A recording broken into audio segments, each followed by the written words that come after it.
Lei Zong datang ke klan Lin lebih awal dari waktu yang disepakati. Dia berpikir jika Lindong telah mati dimakan binatang buas dan tidak ada gunanya menunggu lebih lama lagi. Untungnya Lin Xiao telah mengantisipasi tindakan Lei Zong dan mengumpulkan semua anggota klan Lin. Di saat anak buah Lei Zong bersiap untuk menyerang, Lindong dan kawan-kawan tiba dengan membawa kristal kumbang besi bersama dengan Lei Li yang masih terikat.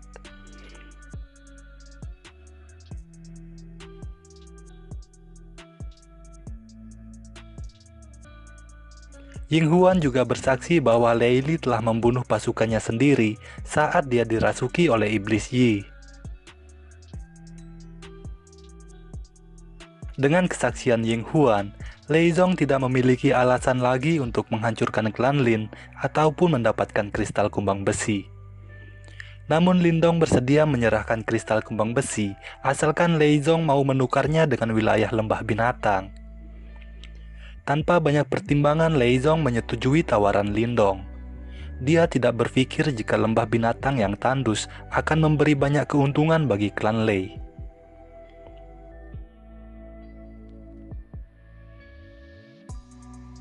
Lindong menceritakan tentang penemuan tambang batu yang Yuan di lembah binatang. Dengan batu yang Yuan yang melimpah, dia yakin jika klan Lin akan bangkit dari kemiskinan. Namun di tengah kegembiraan semua orang, Ling Qingzu yang sebelumnya terluka oleh iblis Yi tidak mampu bertahan dan akhirnya pingsan. Lindong teringat dengan darahnya yang berhasil menenangkan racun es di tubuh Lin Qingtan. Dia membawa Ling Qingzu ke tempat yang lebih sepi untuk menjaga rahasianya dari semua orang.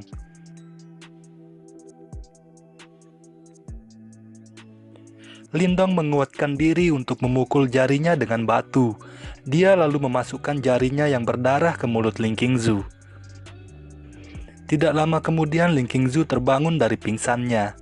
Namun bukannya berterima kasih, Ling Qingzu malah memarahi Lindong karena menyentuh tubuhnya sembarangan. Ling Qingzu lalu mengusir Lindong pergi dari tempat itu, tapi sepertinya dia terlihat menyesal.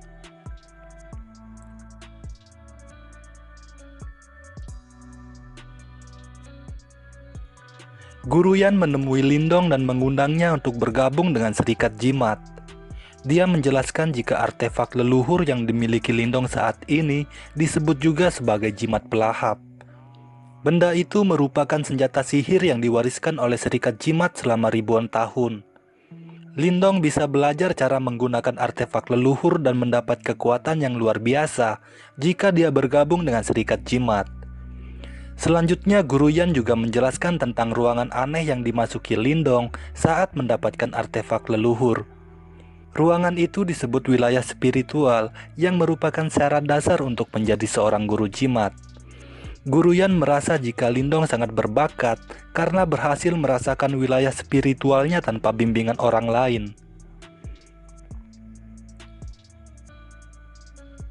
Lindong menolak tawaran Guru Yan dan tidak terobsesi untuk mengejar kekuatan. Dia hanya ingin mencari obat untuk menyembuhkan penyakit ayahnya dan merawat Qingtan dengan baik. Lang Tian menyendiri di tengah hutan untuk mencari cara memusnahkan iblis Yi. Saat itu saudara seperguruannya muncul dalam bentuk roh dan mengajari Lang Tian untuk menyegel iblis Yi ke dalam dantiannya. Namun cara ini sedikit berbahaya karena jika Lang Tian tidak memiliki tekad yang kuat, maka iblis Yi bisa mengambil alih tubuhnya.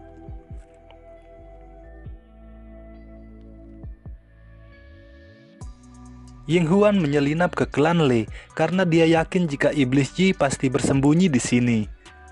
Dia lalu mengirim pesan ke Sekte Dao dan meminta bantuan untuk menangkap iblis Yi.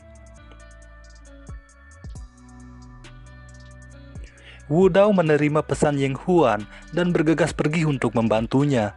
Namun Ketua Ying menghentikan Wu Dao dan melarangnya untuk membantu Ying Huan. Tugas menangkap iblis Yi adalah ujian bagi Ying Huan. Dia ingin putrinya mengalami asam manis kehidupan dan menyelesaikan semua masalah yang dia hadapi. Lei tidak ikhlas jika Lindong mendapatkan lembah binatang saat dirinya tahu bahwa lembah itu merupakan tambang batu yang Yuan. Dia meminta Lei Zong mengerahkan semua pasukan klan Lei untuk menghancurkan klan Lin dan merebut kembali lembah binatang. Lei Zong tersenyum menatap Lei Li dan tanpa diduga, Lei Zong menyerap dan menguras semua kekuatan Lei Li hingga dia tewas.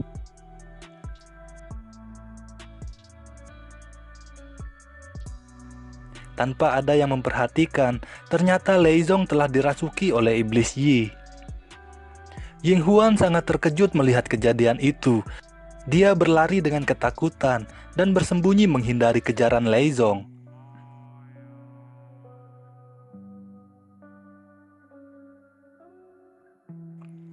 Ling Qingzu mencoba menghentikan Lang Tian yang sekali lagi ingin menggunakan Lindong untuk memancing iblis Yi. Namun Lang Tian bersikeras untuk melakukannya karena hanya Lindong yang bisa membuat iblis Yi keluar dari persembunyiannya.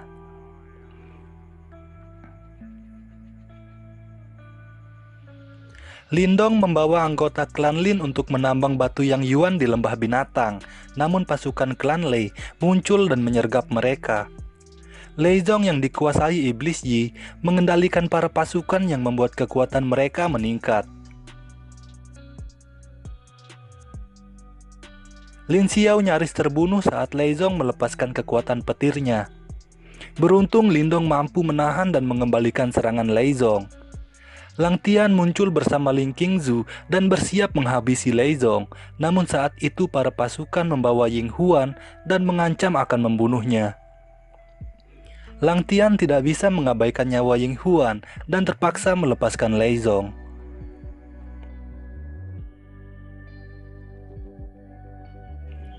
Lei Zong menggunakan nyawa Ying Huan untuk ditukar dengan artefak leluhur.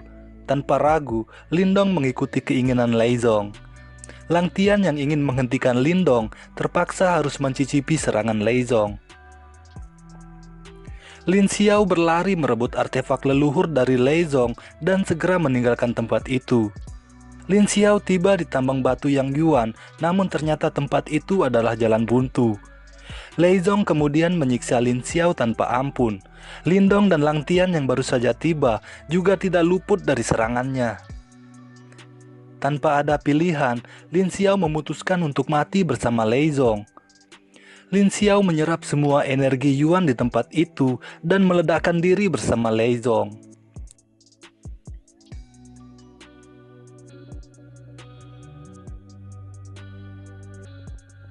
Ledakan itu sangat dahsyat hingga bisa dirasakan semua orang. Meski Lin Xiao telah mengorbankan hidupnya, ledakan itu tidak cukup kuat untuk membunuh iblis Yi.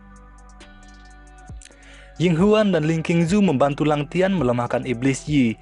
Lang Tian lalu dengan paksa menyegel iblis Yi ke dalam dantiannya.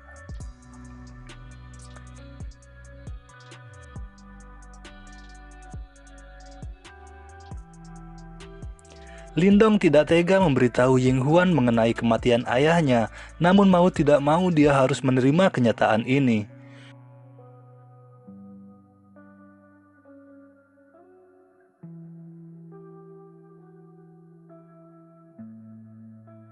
Lindong dan King Tan membuat makam untuk ayahnya meski tanpa jasad. Ying Huan hanya menatap dari jauh karena merasa bersalah atas kematian Lin Xiao. Dari Ling Qingzu, Lindong mengetahui jika Lang Tian menggunakan dirinya sebagai umpan untuk memancing iblis Yi. Lang Tian berjuang untuk mencegah iblis Yi yang ingin menguasai tubuhnya. Saat itu, Lindong muncul dan langsung menyerangnya. Namun meski tubuh Lang Tian melemah, Lindong tetap tidak mampu untuk mengalahkannya. Lindong menyalahkan Lang Tian atas kematian ayahnya. Jika bukan karena rencana Lang Tian, mereka tidak akan terjebak dengan iblis Yi dan Lin Xiao tidak harus mati dengan tragis. Namun Lang Tian juga menyalahkan Lindong. Jika Lindong tidak menyinggung klan Lei, jika Lindong tidak menyimpan artefak leluhur, maka iblis Yi tidak akan muncul di kota Qingyang. Lindong juga terlalu lemah untuk melindungi keluarganya. Jika saja Lang Tian tidak membantu Lindong diam-diam, dia pasti sudah lama mati.